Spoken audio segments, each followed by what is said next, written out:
哦，就係呢度啦！哇，好似一個大宅門咁嘅喎。咁我問咗啦，唔使冇預約都有飯食嘅。呢一個咧就叫做小炒魚，甘藍小炒魚。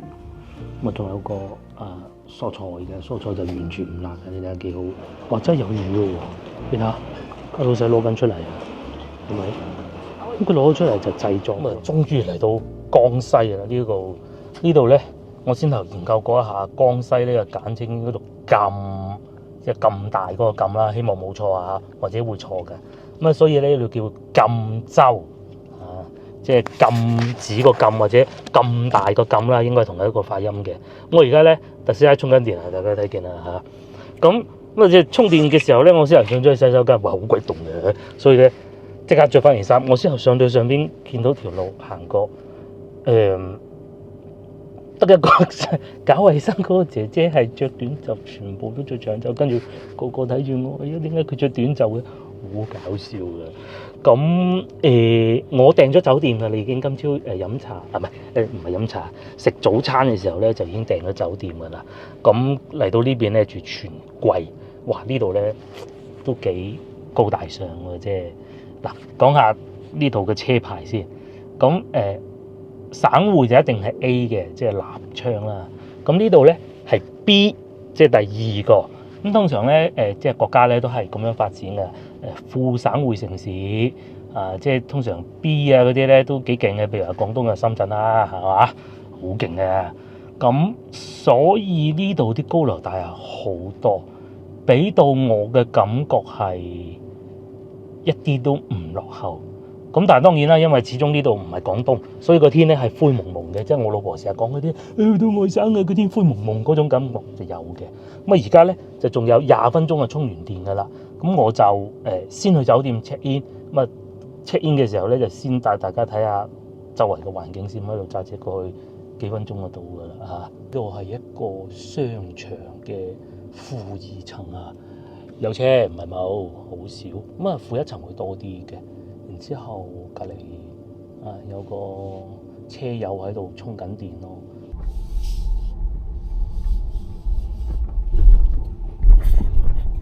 終於出咗嚟停車場啦！哇，都幾多人啊！呢度係一個公寓嚟㗎。咁附近咧嗰啲高樓大廈都幾多啊！哇，呢度仲有一架銀色嘅，不過係舊版特斯拉。呢個唔知係咪原裝呢隻色咧？嗱，就喺呢度啦。咁即係俾我印象中咧，唔係嗰種好落後啊、鄉村啊、小城市嘅感覺嚟嘅。你喺遠處嗰個高樓大廈，咁我喺高速落嚟咧，其實好長一段路都係咁樣噶啦。咁啊，城市道路都幾闊嘅，但係隻電雞就肯定有噶啦。同埋呢度啲人開始幾急嘅。你睇下，佢係完全唔理嘅。OK，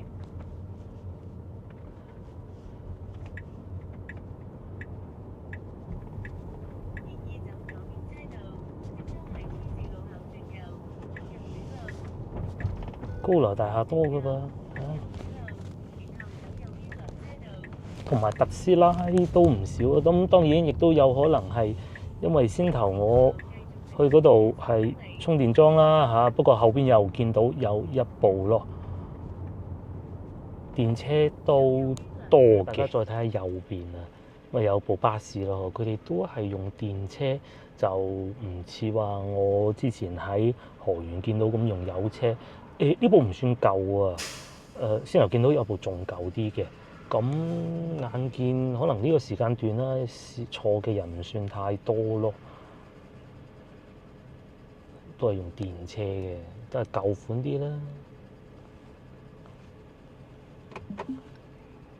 同埋遠處就好多高樓大廈，不過咧個天灰蒙蒙咧，大家可能睇得唔係好清楚呢部攝影機。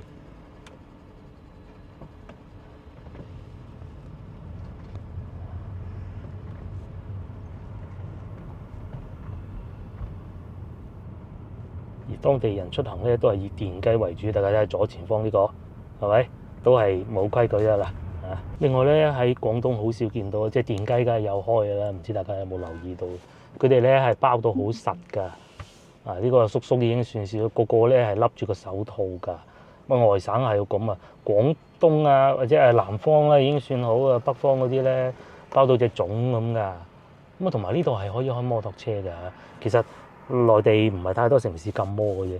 咁同埋左邊大家睇下，哇！嗰啲樓烏龜多喎，睇嚟咧呢度啲人都幾有錢嘅。喺廣東要揾到有咁密集嘅大灣區以外，其實都唔多。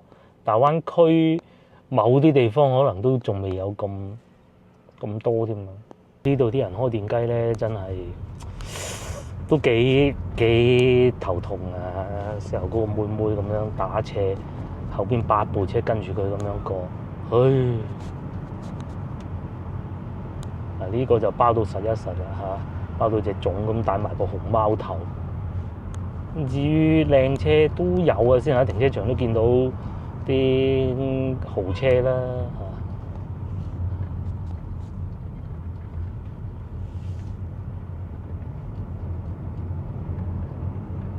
所以咧，每一次經過斑馬線呢啲車咧收晒掣。至於的士就係咁嘅樣㗎啦。喺內地開車真係要好小心啊，係咪？呢度仲有個潮汕大排檔，又係嗰個理論就係有潮汕大排檔嘅潮汕美食嘅，咁啊唔會差得去邊度，仲寫住廣州菜添。前邊就係我嘅酒店啦，哇！嗰啲高樓大廈，就係呢度。佢原來呢度都係有充電站嘅，但係就唔係特斯拉㗎啦。早啲先頭嚟呢度充電啦。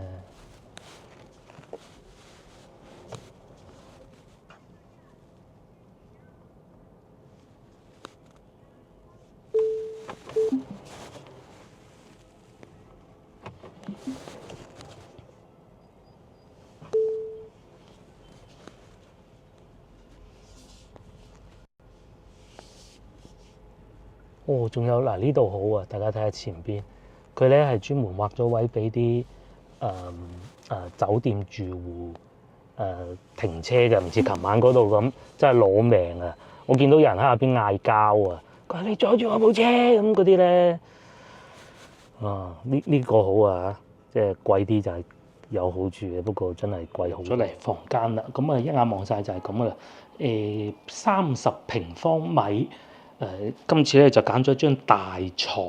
咁其實個格局咧同喺韶關大同小異嘅，嗰啲功能都係有咁嘅地段啊、服務啊各種啊有所不同。出外邊嘅景咧就呢度冇咁靚啦，有啲垃圾添。咁但係呢啲都冇辦法㗎啦嚇。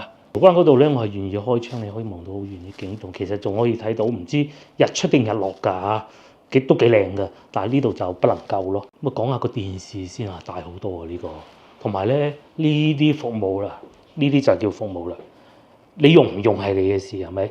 佢話俾你聽，洗衣機空閒3個，咁我要洗衫，我可以上去洗。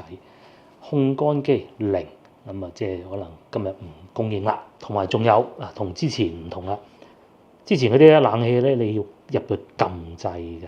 OK， 呢度咧。一入到嚟咧，其實就已經開咗㗎啦。之前喺韶關嗰個座位咧，佢係會有係冇呢啲茶杯㗎，俾你沖茶。雖然我唔沖嘅，咁但係佢呢度咧就係供應埋全季就梗係靚過之前我都唔記得咩牌子啦。喺韶關嗰個煲水呢啲有係嘛？下邊啲水咧仲要一啲都唔孤寒，只要你肯飲得落嘅，幾多都俾你啊！咁地刷牙洗面都係喺呢個位置，有鏡，洗手間都係大同小異啦，一樣都係會有嗰個便便加熱㗎啦，喺外省好重要嘅。咁但係沖涼呢度咧就比喺韶關細啲，但係咧上邊係有呢個淋浴嘅，就唔係淨係得花灑咯。咁其實都夠用啦。咁啊至於全季佢哋下邊咧，全部都係又係嗰啲唔會嗰啲洗頭水啊、沐浴露係唔會俾客人打開得到，加啲其他嘢落去。因為我揀咗一個人，所以佢淨係俾一張房卡。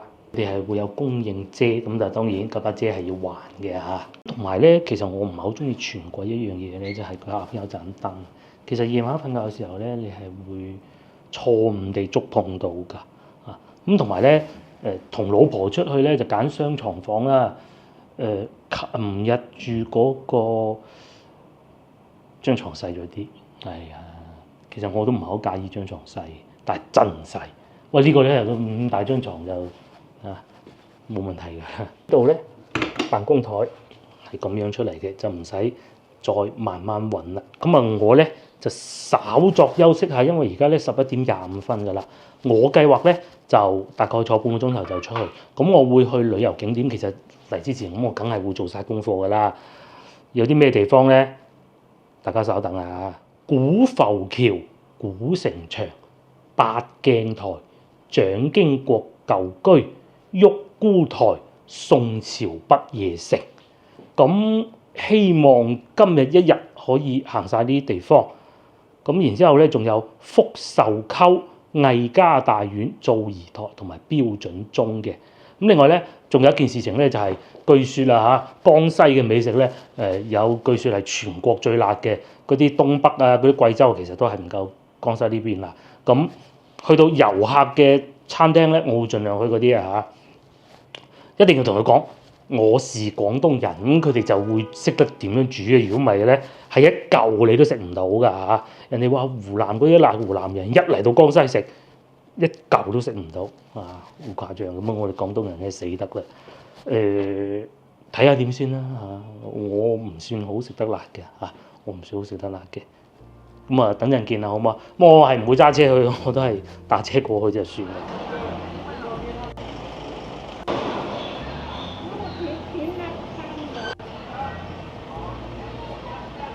我又嚟咗老城區呢邊啦，遊客區應該咁講。咁咧，先頭我係有1秒鐘諗過揸車嚟㗎，後來咧經過一個市場就發現啊，冇揸車嚟係一個非常之明智嘅抉擇啊！先行嗰啲路咧就唔係咁嘅，呢度唔行得車嘅，電雞嘅橫行啊，呢度叫灶儀巷，一個灶嗰個灶啊。咁咧我咧就諗住去前邊嗰度一個叫董府嘅地方食飯嘅。呢條巷咧，啱先睇咗門口嗰啲資料，我梗係唔知啊，我哋呢度睇資料啊，宋代嘅一啲古巷嚟嘅。我要食飯嘅地方咧就喺呢啲古屋嗰度咯。然後咧我睇見佢哋話要預約啊，咁啊濕滯啦嚇。哦，就喺呢度咁啊，要唔要預約都好，入去睇咗咩樣先啦。因為咧我係一個遊客，我梗係食翻啲遊客嘢嘅。上一集咧已經係食嗰啲唔係遊客嘅，已經係覺得自己真係蠢啊！就喺呢度啦，哦，就喺呢度啦，哇，好似一個大宅門咁嘅喎。咁我問咗啦，唔使冇預約都有飯食嘅嚇。我入咗嚟餐廳呢度咧，古色古香，但係冇乜客人啊。數碼點餐咩食咧？魚頭煲、絲房鴨嗱，據說呢個係唔錯啊，但我唔知佢裏邊係咩肉嚟嘅咯。仲有呢個係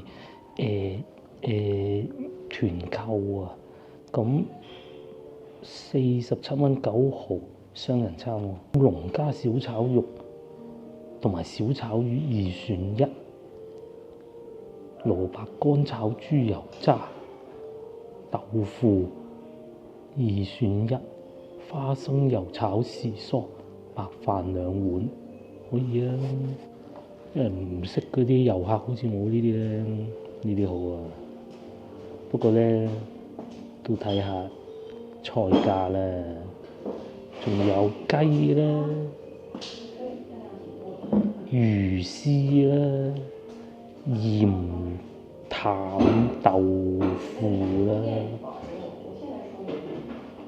蒸板鴨嗱，好明顯先頭嗰個啱啊！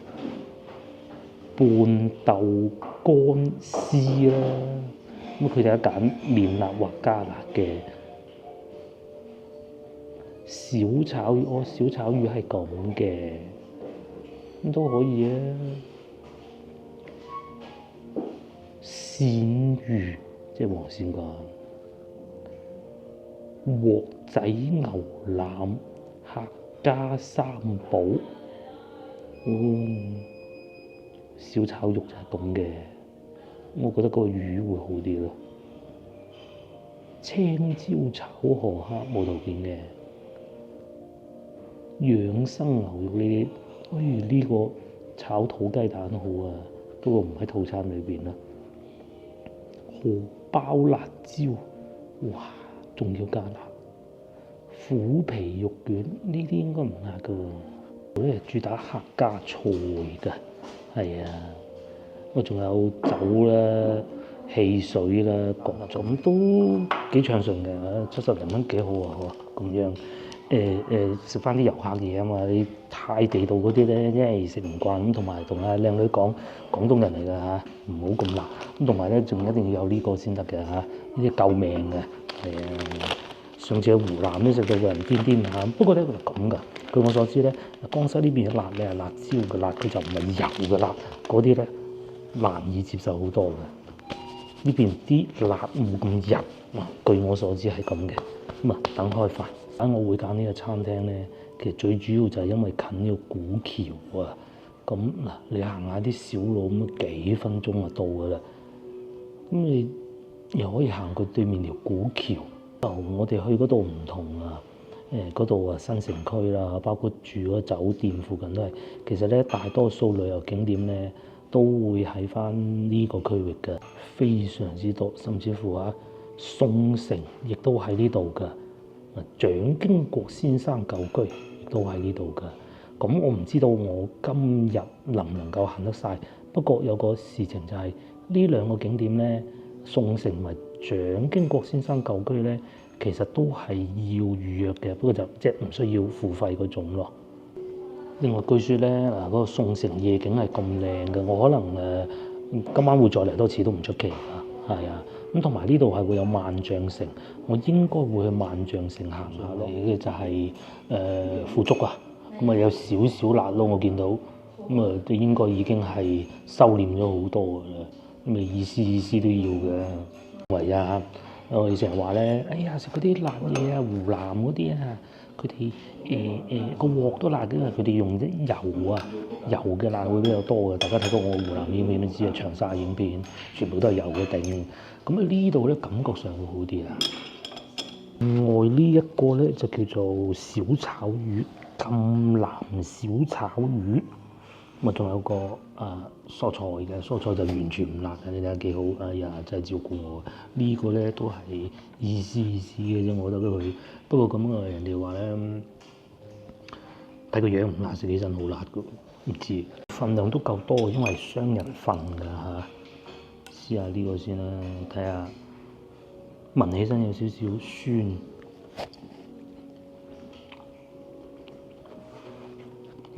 冇骨嘅。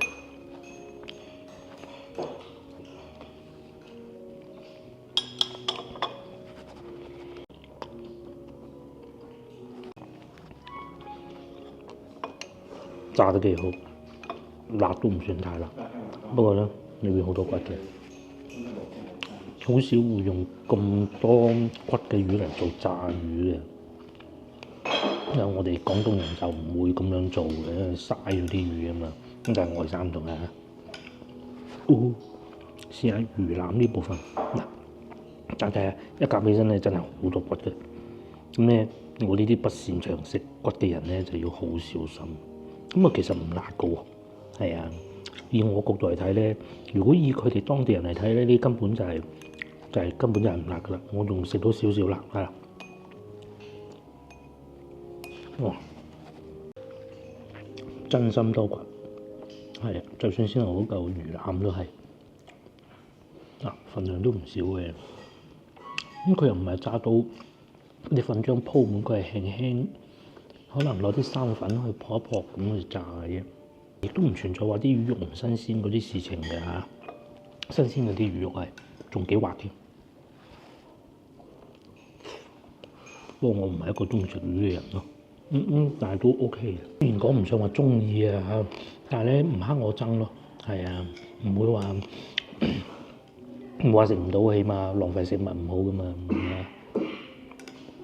唯獨就係骨多咗啲嘅，冇其他嘢。啲醬汁就算係點完都好咧，都 OK 嘅，唔會話口水鼻涕一齊嚟嗰種啊。接埋試下豆腐啊嗱。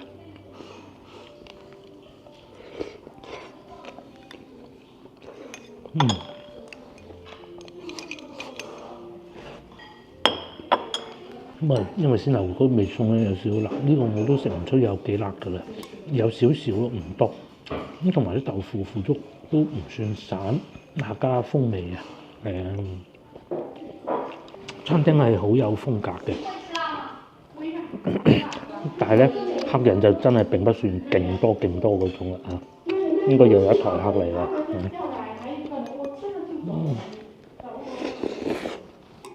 我哋廣東菜好少會喺個腐竹裏邊咧再打芡啊，佢呢度係有嘅，切咗一段段嘅，嗱有啲辣椒，有啲紅嘅，有啲青色嘅，幾有特色嘅一個餐廳。咁一個人嚟只能係點全嚿餐啦。如果唔係嘅話，其實人多啲係應該幾好嘅。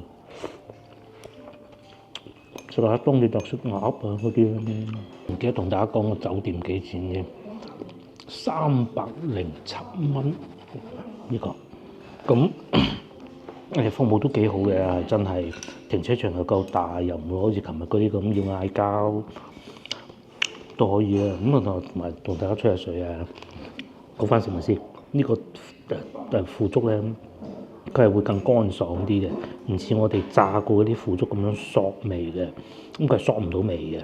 咁同埋咧，就我覺得唔係㗎，佢有少少酸，咁應該唔係變質嘅。腐竹唔需要搞到咁，佢應該落啲醋，就係即係唔係我杯茶咯。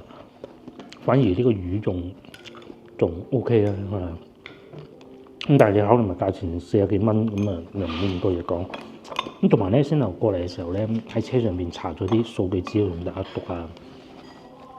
原來江西呢度嘅經濟咧，贛州呢度經濟咧，喺江西省咧排第2嘅。咁啊，第一係省會城市南昌啦嚇，好勁喎，4900億，係24年 GDP 啊，擺翻喺大灣區咧，差過惠州啊，即係珠三角嘅城市咧，仲勁過中山啊，咁啊都幾叻嘅喎嚇，咁啊邊有咁多高樓大廈，同埋仲有萬象城嘅，你開得萬象城。人哋華潤唔係傻噶嘛，係咪先？開得喺度肯定有原因嘅，係嘛？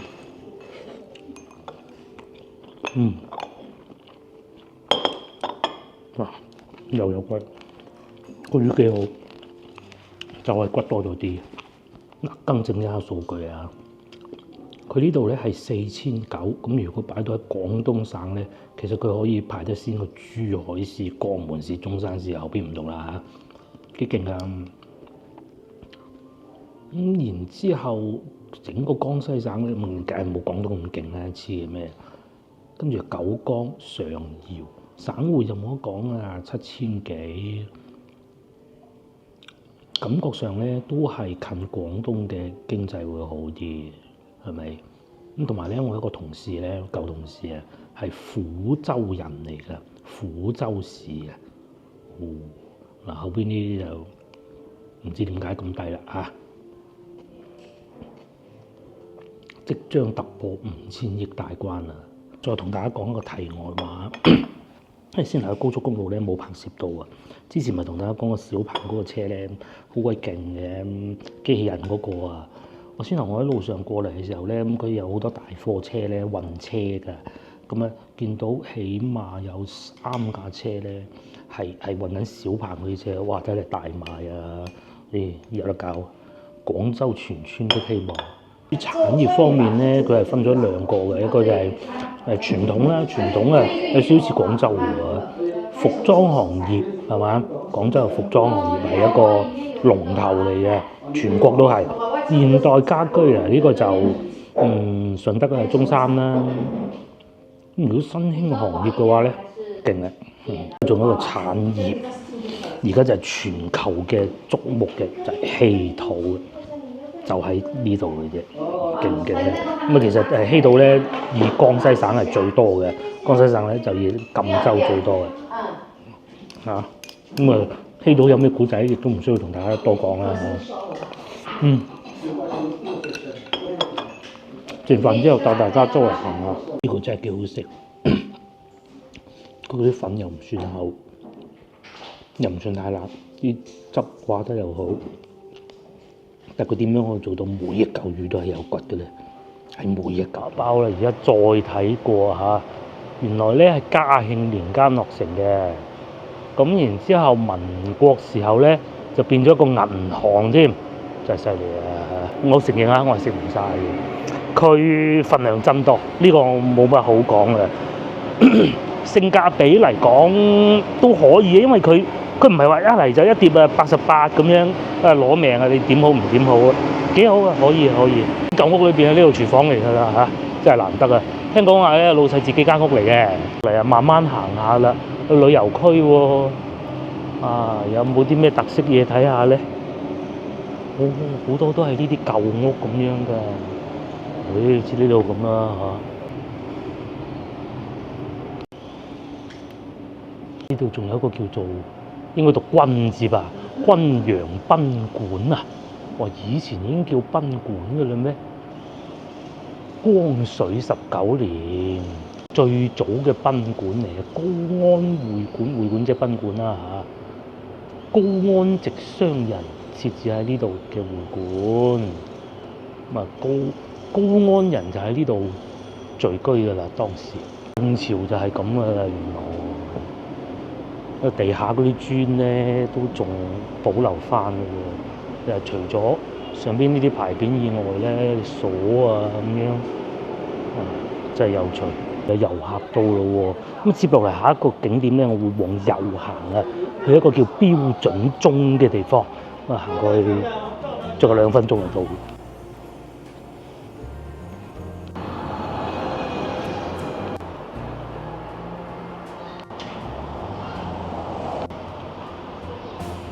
就喺面前呢個啦，咁啊同大家講下佢嘅歷史啊。佢係1952年啊決定修建啦。53年落成，53年係咩時間啊？53年啊，國家啱啱建立，即係能夠起得到咁高咧，是不容易的㗎嚇。咁啊，佢高20米啊，有6層樓咁高㗎。回想一下，大家想像一下，以當時嘅條件咧，冇可能會有手錶，即係呢啲咧，又或者手機呢啲都冇嘅，就係睇可能屋企會有鐘，係咪？咁可能會有啲人會有機械手錶，已經好威水㗎啦。咁當時啲人點樣睇時間咧？係啊，就靠佢啦。有時候嗰啲鐘會時間唔準㗎噃，咁咧呢個就作為一個標準啦。咁後來咧先至會有收音機報時㗎。咁啊報時就聽收音機對翻個鐘咁啊得㗎。細個咧其實好多老人家都係會咁做嘅，而且咧呢個咧點解會起喺呢度咧？呢個係市中心嚟㗎，當時嘅市中心就係咁啦嚇。咁而家就翻新過啦，呢個叫和平路啊。咁啊第2次世界大戰嘅時候咧都受到轟炸㗎嚇。民國政府咧收翻之後啊，抗戰成功之後咧，將呢個叫復仇路，勁唔勁啊個名？咁啊到最後咧，國共兩黨停戰啦，咁啊先將呢個改翻叫做和平路啊。咁啊世界和平係好事嚟嘅嚇，係好事嚟嘅。咁而家啲科技就唔需要望住呢個鐘，咁啊佢翻新過嘅。而家科技就係睇見嗰個人形機械人行下咁，就覺得哇好勁啊咁咯。或者過多60年之後見到人形機械人，可能已經係周街走，就好似而家睇緊呢個鐘咁。其實覺得唔係好新奇啊，個時間啱唔啱都唔重要啦。啱喎，但係呢邊唔啱嘅喂，啱唔啱啊？呢邊唔啱喎，右邊嗰個反光可能大家睇唔到，啱嘅嚇，睇翻係啱嘅。行完呢度睇過之後咧，我哋接落下一點咧，就去宋城公園。咁喺江邊嘅，喺度過去11分鐘啦，去一個叫建春門啊，同埋建春門呢個地方，咁去到先講啦嚇，有騎樓嘅喎，唔係我哋廣州獨美嘅喎，係咪？老城區真係冇乜人，唔似先係新城區。咁同埋始終都係大城市啊，喺江西嚟講第2大城市喎，就算擺翻喺大灣區都不落下風，所以咧你會見到嗱有啲路邊停車位啦，咁有咪標嘅，可能因為舊區嘅原因，好多鋪都租唔出去。但係咧，我哋嚟到呢個叫宋城公園嘅地方啊，宋城公園睇古城牆，一路行過去咧，前邊有個叫建春門嘅地方，咁咧喺呢個古城牆啊，因為你大家想象一下，就算啲廣州都係啦，咁係有古城牆噶嘛，咁以前抵禦外敵，而家就話城牆嘅城市越嚟越發展啫，因為以前嘅城市係好細嘅嘛，以前廣州都係大東門啊、西門口中間先至係城市嘅核心啊嘛。咁以前咧，古城牆裏邊嘅咧，先至係城市核心。咁佢有5個門，咁其中一個我哋而家去緊建春門，就係最接近嗰條古橋嘅地方。嗰條古橋咧，800幾年啊，就喺前邊行上去，我都見到上邊有人行緊啦，好似就喺前邊嗰度有個口上去嘅。咁上去睇下宋代古城牆，不過我相信應該都唔係宋代留到依家噶啦，上邊有人行緊嘅。應該喺前邊，兩位遊客就喺上邊。公園咧，同廣州好多公園一樣啊，都係免費開放，而且係全天開放㗎，就不設圍牆嘅。就喺呢度，哇！好多人喺度唱曲咁啊嚇！就喺呢個建春門咁，我極有理由相信咧，佢係翻新過嘅。如果唔係，唔會咁樣嘅。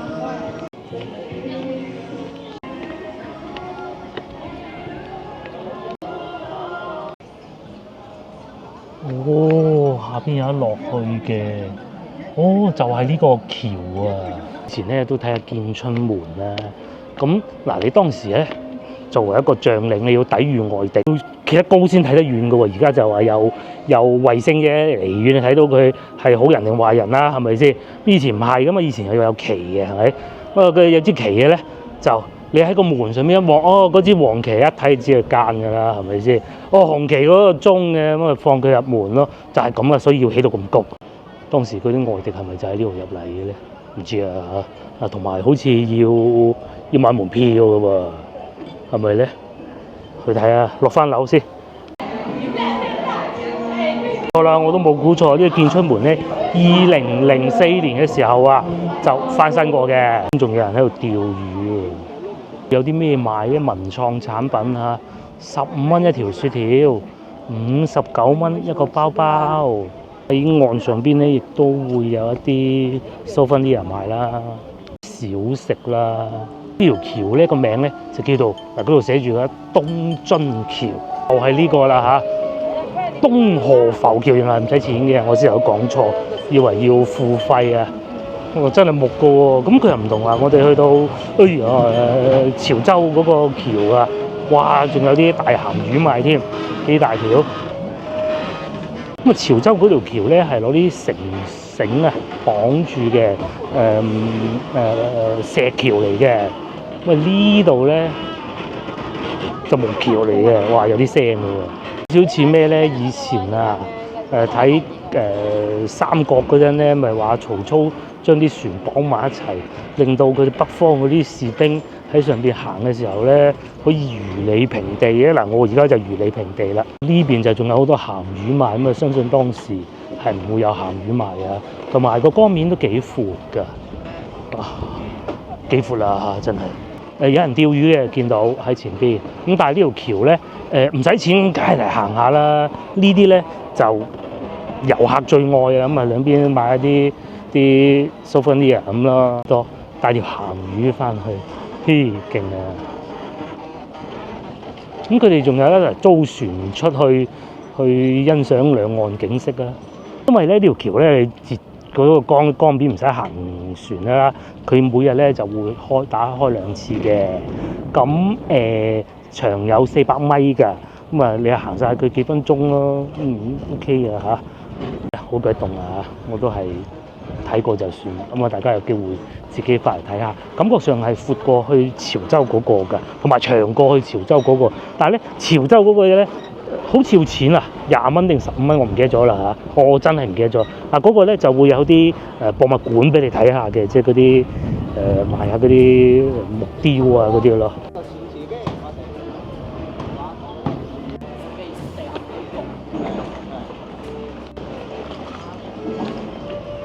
哇！真係有魚嘅喎，你睇下，個老細攞緊出嚟，係咪？咁佢攞咗出嚟就製作咯。條紋條魚嗰個環節唔出得街啊！首先聽到廣州話添啊嚇，應該係廣州嘅遊客嚟嘅。佢話靚姨啊，快啲去影相咁咯，幾好啊！景點幾好啊，可以步行慢慢行。不過夏天啊可能會吃力啲，呢啲時候嚟咧，雖然你有啲風，但係其實會舒服過夏天。夏天你咁樣步晒，真係人都癲啦，係嘛？咁接落嚟我哋又去下一個景點叫湧金橋咧，亦都係越嚟越接近呢個宋城文化旅遊區㗎啦。咁喺度行過去大概係8分鐘到啦。嚟到面前呢個叫湧金門，唔係湧金橋，先頭我係讀錯咗㗎嚇。咧亦都係越嚟越接近宋城公園裏邊㗎啦嚇。呢度咧係94年重新翻新過嘅，比先頭嗰度係要舊少少。咁但係如果追溯到古代嘅話咧，其實啊從三國時期啊已經係建立咗㗎啦。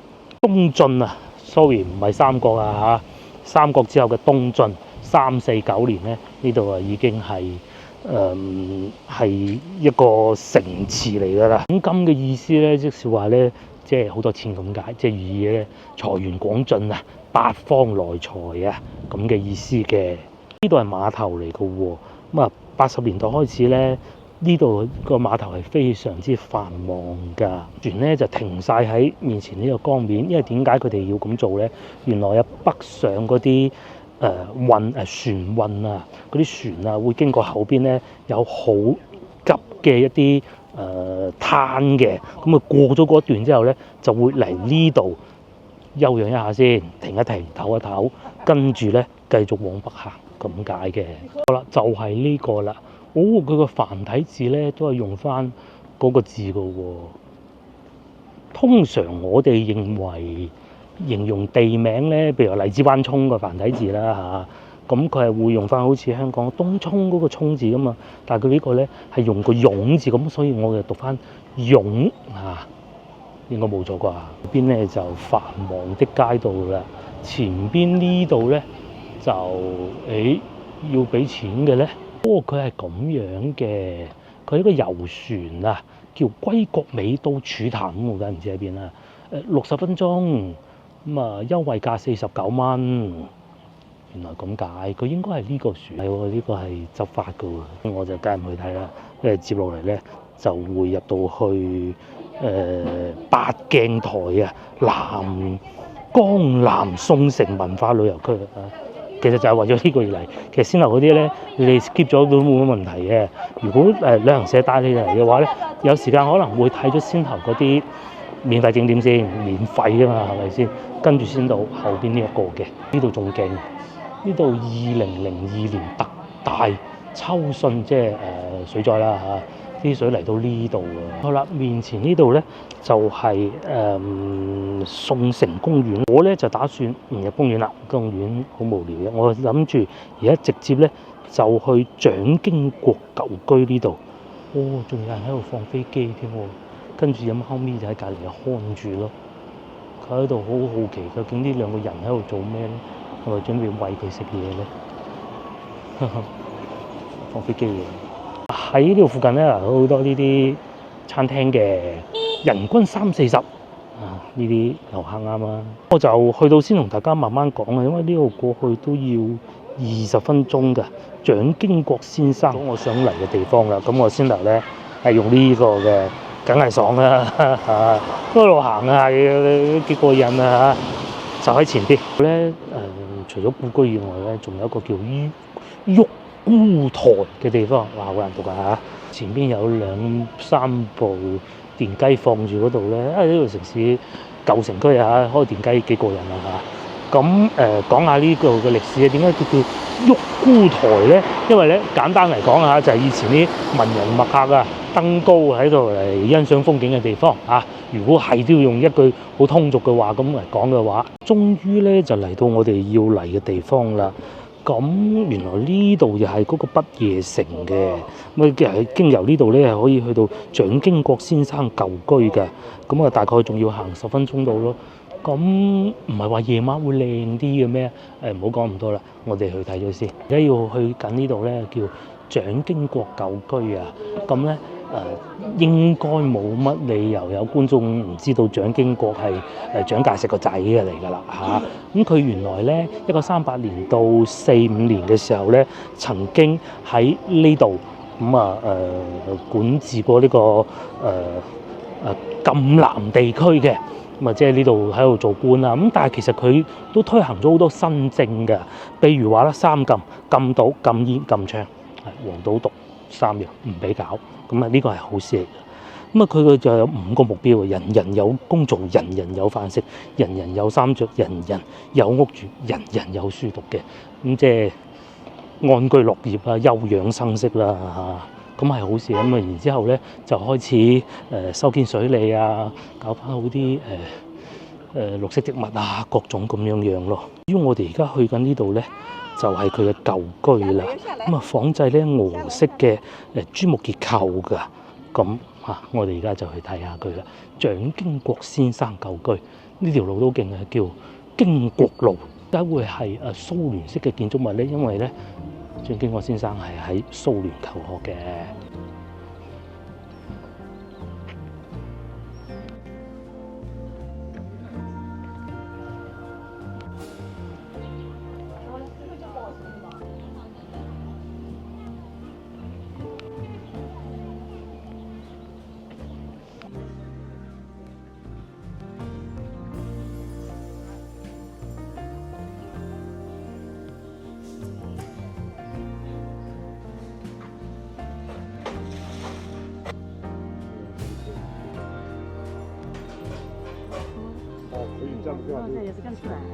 終於咧嚟到舊居門口啦。咁呢個門口種咗棵樹，白蘭花，60幾年喎，就喺呢度入去嘅。不過裏邊咧不適宜大聲喧嘩，即係平時我呢啲人咁粗魯嘅咧就唔適合㗎嚇，細細聲就係㗎。有啲家私，咁我話紅木咧唔好摸啊，唔可以摸。我呢度咧仲寫咗佢喺呢度做過啲乜嘢事情啊。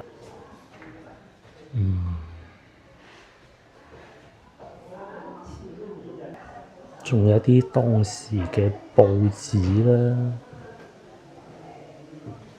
咁應該係講翻佢當時咧，我先頭講佢喺度嘅政策啦。啲小朋友要有讀書啊，各種安居樂業4個字，又或者一啲好古舊嘅書，呢啲應該係小學嘅6年班啊，有晒人名嘅喎，呢啲應該堅嘢嚟嘅。呢度仲有啲報紙啊，仲寫住佢叫《正氣日報》啊。咁喺呢個5年嘅計劃係點咁咯？寫得清清楚楚。呢個應該係複印件嚟嘅。當時嘅結婚證書就係咁啊。我阿爺阿嫲咧結婚嗰陣就係民國噶嘛。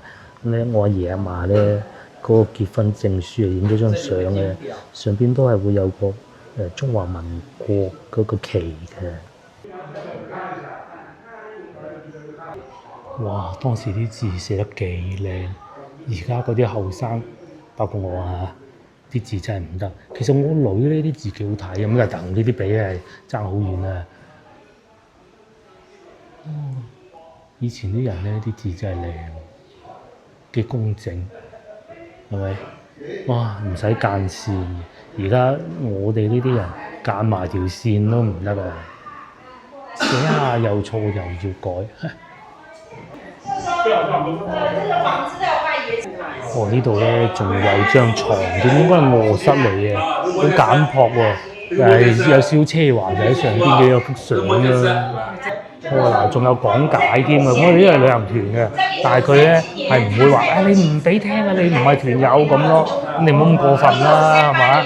他以江西省委书記這個熊式輝的行政專員，他為什麼會來贛州呢？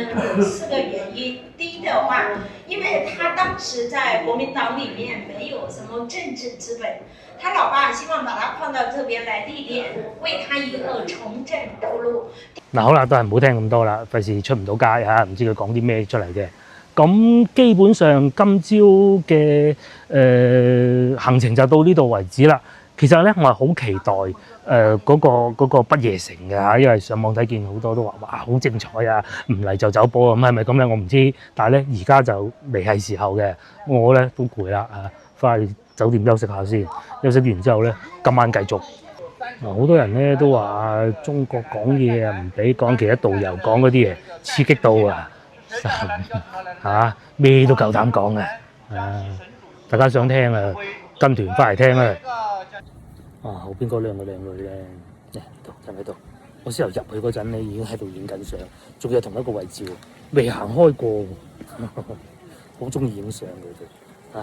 好啦，我翻酒店啦，唔講。